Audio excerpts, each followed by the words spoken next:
थोड़ा चोट भी लगा हुआ है, इसके वजह से ज्यादा समय आप लोगों के बीच नहीं दे पा रहे।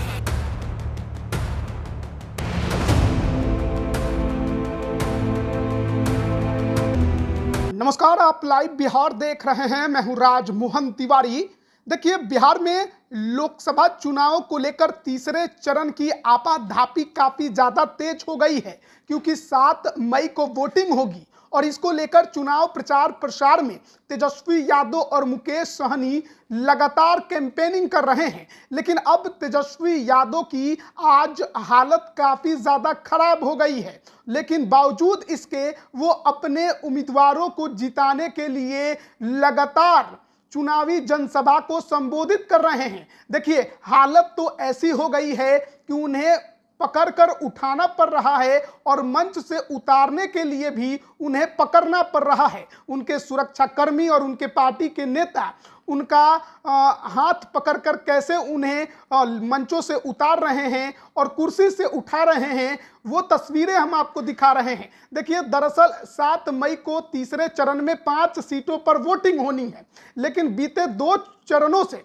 जिस तरीके से तेजस्वी यादव ने महागठबंधन के उम्मीदवारों को जिताने के लिए पूरा दम लगाया है, हर दिन कम से कम 4 या 5 जनसभा तो वो कर ही रहे हैं। ऐसे में तेजस्वी यादव को अब जाकर काफी ज्यादा मुश्किलों का सामना भी करना पड़ रहा है। लगभग 90 से 100 जनसभा को वो संबोधित कर चुके हैं, लेकिन इसके बावजूद वो रुकने वाले नहीं हैं और ना ही बैठने वाले हैं। चोट लग गई है तेजस्वी यादव को। बावजूद इसके आज सबसे पहले मधेपुरा में अपने उम्मीदवार कुमार चंद्रदीप को जिताने पहुंच गए। उसके बाद अररिया में शहनवाज आलम के लिए प्रचार प्रसार करने चले गए और फिर सुपौल पहुंचते पहुंचते तो उनकी हालत ऐसी हो गई कि मंच से उन्हें कहना पड़ गया कि चोट लग गई है, ज्यादा नहीं बोल पाएंगे, खड़े होने में दिक्कत है। देखिए, तस्वीरें भी हम आपको दिखा रहे हैं किस प्रकार से कुर्सी से उन्हें उठाने के लिए जो वहां पर मौजूद नेता हैं, सुरक्षाकर्मी हैं, उन्होंने सहयोग किया।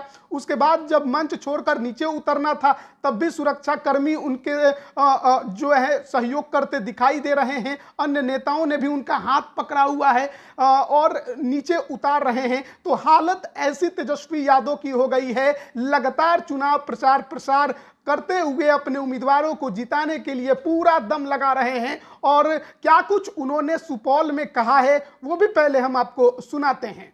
थोड़ा चोट भी लगा हुआ है, इसके वजह से ज्यादा समय आप लोगों के बीच नहीं दे पा रहे, लेकिन आप सब लोग होशियार हैं, सब लोग गोलबंद हो जाइए और एक बार हाथ उठा करके आश्वस्त कीजिए कि जिताना है ना। दोनों हाथ उठा करके बताइए। आप सब लोगों का बहुत बहुत धन्यवाद। जय हिंद, जय बिहार।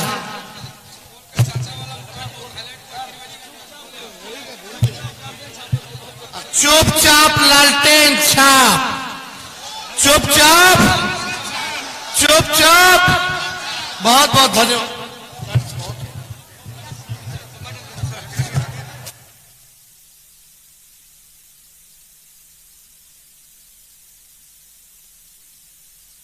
तो अभी आपने सुना नेता प्रतिपक्ष तेजस्वी यादव को किस प्रकार से चोट लगने के बावजूद अपने उम्मीदवारों के पक्ष में प्रचार प्रसार के लिए लगातार कैंपेनिंग करते दिखाई दे रहे हैं और मंच से किस प्रकार से उन्होंने राजद उम्मीदवार को जिताने की अपील की। सुपौल में स्थिति काफ़ी ज़्यादा उनकी बिगड़ गई। लगातार जब तीसरे चुनावी जनसभा में वो आज पहुंचे थे, चंद्रहास चौपाल जो वहां से राजद के उम्मीदवार हैं, उनके पक्ष में वो कैंपेनिंग करने के लिए गए थे और वहां पर जो है चोट जो है उनकी काफ़ी गंभीर होते चली गई। इसलिए उन्होंने जल्द ही भाषण खत्म करके वहां की जनता से अपील की कि चंद्रहास चौपाल के पक्ष में मतदान करें, चुपचाप लालटेन छाप जो उनका नारा रहा है, एक बार फिर उसे दोहराया। लेकिन उसके बाद की जो तस्वीर है वो राजद के लिए अच्छी नहीं है और ना ही तेजस्वी यादव के लिए, क्योंकि अभी और 5 चरणों के चुनाव बाकी हैं। तीसरे चरण के बाद भी 4 चरण के चुनाव होने वाले हैं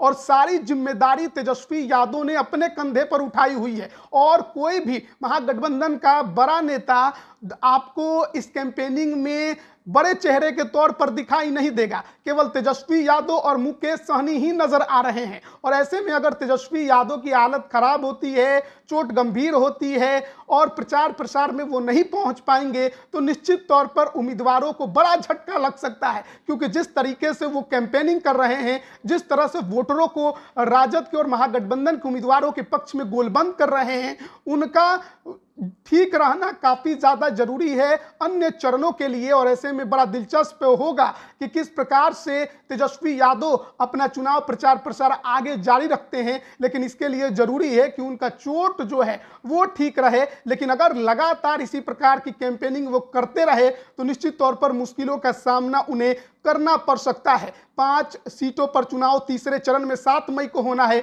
और ऐसे में इन सभी 5 सीटों पर धुआंधार प्रचार प्रसार वो करते दिखाई दे रहे हैं। अब देखना होगा कि किस प्रकार से आगे भी वो अपना प्रचार प्रसार जारी रखेंगे। क्या दिक्कत जो उन्हें हो रही है उसके वजह से खमियाजा आगे चलकर नेताओं को भुगतना पड़ सकता है अगर प्रचार प्रसार में नहीं पहुंचे। क्योंकि महागठबंधन का कोई सबसे बड़ा चेहरा बिहार में है तो वो तेजस्वी यादव हैं। और जिस तरह से वो सत्ता पक्ष को, पीएम मोदी को और उनके भाषणों को हाल के समय में काउंटर कर रहे हैं, ऐसे में उनकी जरूरत काफी ज्यादा महागठबंधन के उम्मीदवारों को है, जमीन पर है, उनके भाषणों पर है।